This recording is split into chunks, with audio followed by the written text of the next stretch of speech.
Par conséquent, la communauté est consubstantielle à l'universalisme. Les deux sont indissociables.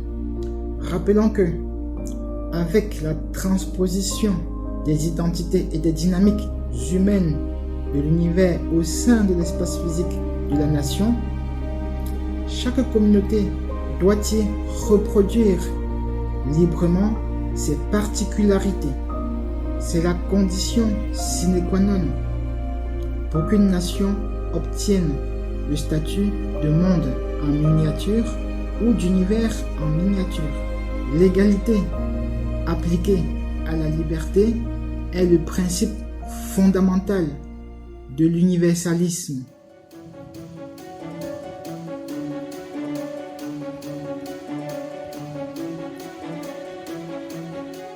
Bonjour à toutes, bonjour à tous.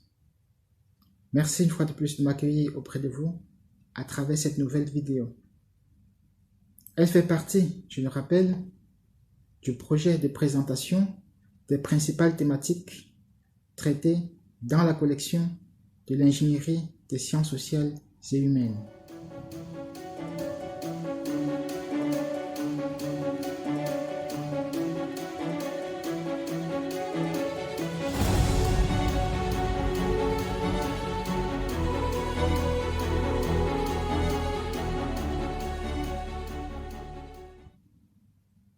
L'universalisme dans les médias, dans les milieux intellectuels et globalement dans la société suscite encore beaucoup de polémiques et de controverses quant à son inception, son identité et donc son champ d'application.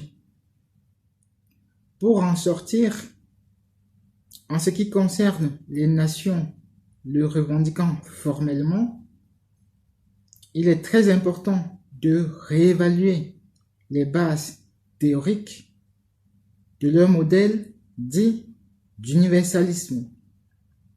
Ceci est nécessaire pour retrouver ou alors pour construire une harmonie sociétale.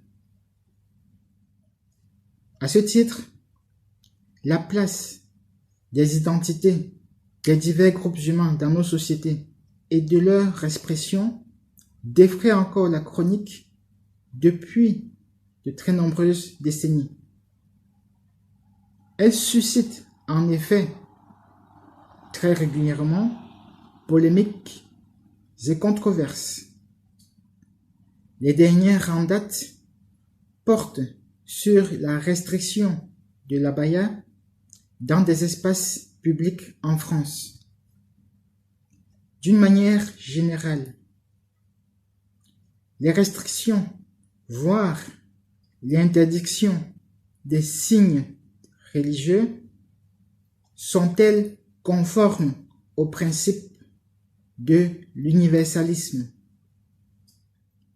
Dans cette vidéo, nous allons traiter cette question en élargissant son spectre à l'identité de l'universalisme telle que analysée par l'ingénierie des sciences sociales et humaines.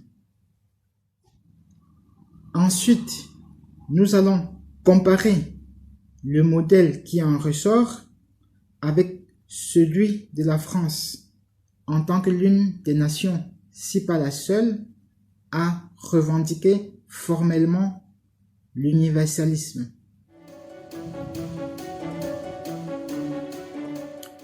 L'universalisme a une logique unique. Son identité se déploie à partir d'une morale universelle et donc à partir des principes d'une liberté universelle. Sa logique est en effet la seule qui rend possible le respect du principe de l'égalité appliqué à la liberté, pierre angulaire de l'universalisme.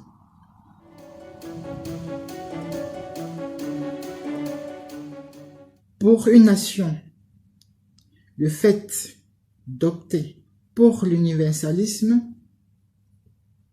c'est en réalité faire représenter l'univers dans l'espace physique de la nation. En d'autres termes, c'est faire entrer autant que possible l'univers dans l'espace physique de la nation.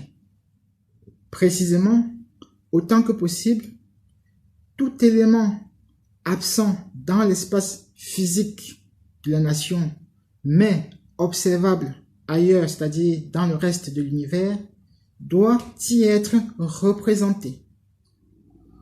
Ce sont, entre autres, tous les éléments de la géographie physique, y compris le climat, le relief, entre autres, et aussi tous les éléments de la géographie humaine, y compris les diverses couleurs de peau et toutes les identités culturelles recensées dans la planète. Les mers, les montagnes, la végétation, le climat et certains autres éléments ne pouvant techniquement être transposés au sein de l'espace physique de la nation, il ne reste plus que la géographie humaine. Par rapport au reste de l'univers, la nation universalisée a donc une dynamique centripète. Ramener l'univers dans la nation, c'est faire de la nation, en quelque sorte, un univers en miniature, ou alors un monde en miniature. Dire que ce qui est observable ailleurs dans le reste de l'univers doit être représenté dans l'espace physique de la nation suppose de transposer au sein de cet espace physique l'ensemble des identités et des dynamiques humaines. En d'autres termes, l'on doit pouvoir observer une reproduction à l'identique de l'ensemble des particularités des groupes humains de la planète au sein de la nation universalisée. Dès lors, les particularités de l'ensemble des groupes humains de la planète sont indissociables de l'universalisme et a fortiori, elles sont indispensables.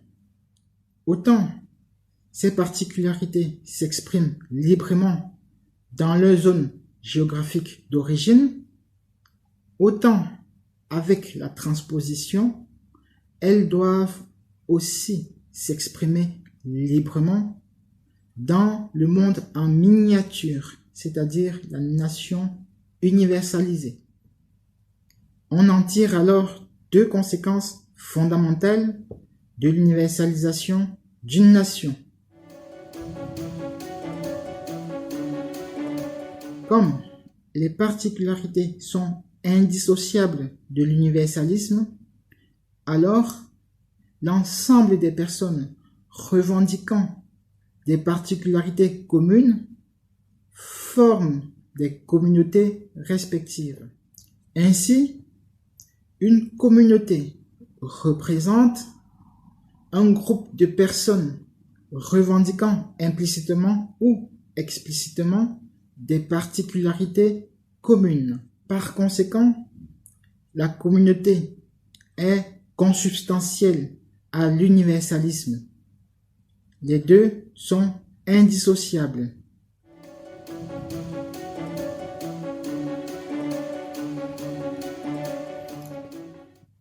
Rappelons que, avec la transposition des identités et des dynamiques humaines de l'univers au sein de l'espace physique de la nation, chaque communauté doit y reproduire librement ses particularités.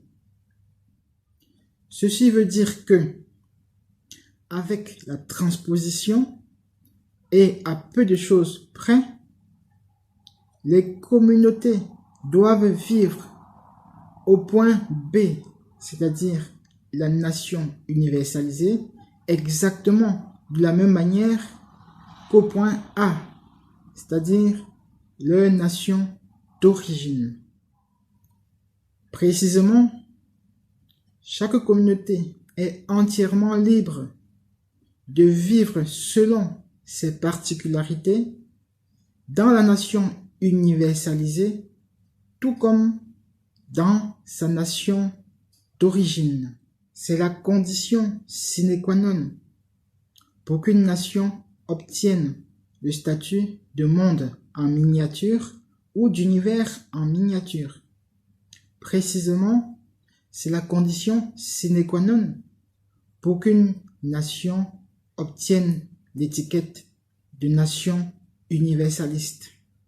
Et, d'après l'ingénierie des sciences sociales et humaines, comme toutes les préférences culturelles se valent, et parce que chaque communauté est libre de vivre selon ses particularités, l'égalité appliquée à la liberté est le principe fondamental de l'universalisme. Nulle liberté culturelle ne peut être renvoyée dans la clandestinité au bénéfice d'une autre.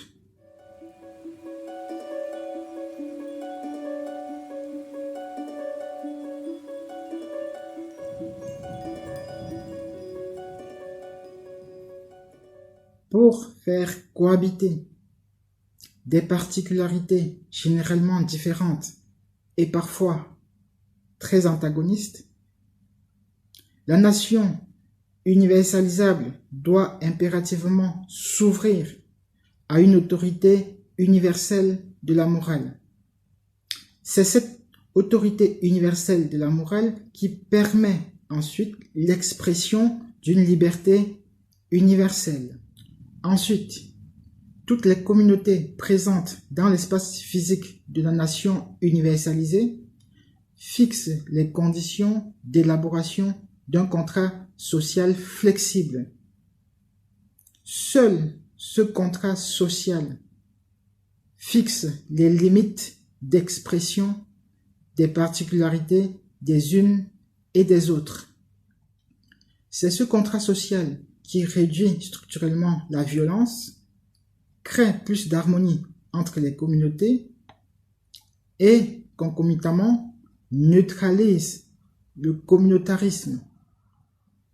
Ainsi, pour répondre à la question du départ, selon le modèle formulé par l'ingénierie des sciences sociales et humaines, ni les restrictions, ni les interdictions associées à l'expression de particularités dans des espaces publics ne sont compatibles avec l'universalisme.